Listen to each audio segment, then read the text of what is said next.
சிட்டுக்கிளி தன்கிட்ட இருந்த 100 ரூபாய சுஜி கிட்ட கொடுத்தது. அப்புறம் திரும்பவும் சுஜி தன்னுடைய மகளுக்காக கொஞ்சம் மீன்களை எடுத்து சுத்தம் செஞ்சது. அப்புறம் திரும்பவும் சுஜி தன்னுடைய மகளுக்காக கொஞ்சம் மீன்களை சமைக்க ஆரம்பிச்சது.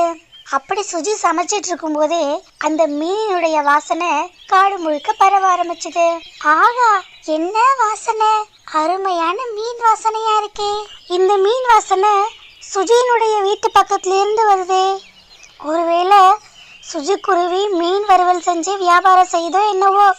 சரி, எப்படி இருந்தா என்ன, நாம போய் அந்த மீன்களை சாப்பிடலாம் அப்படின்னு சொன்ன அந்த ஆந்தையும் சுஜியினுடைய வீட்டுக்கு வந்தது. சுஜி, உன்னுடைய சமையல் வாசனை இந்த காடு முழுக்க பரவி இருக்கு. இந்த வாசனையை பார்த்ததுமே என்னுடைய நாக்கில் எச்சி ஊற ஆரம்பிச்சிருச்சு. அதனால தான் இந்த மீன்களை சாப்பிட்டு போகலான்னு நான் இங்கே வந்தேன்.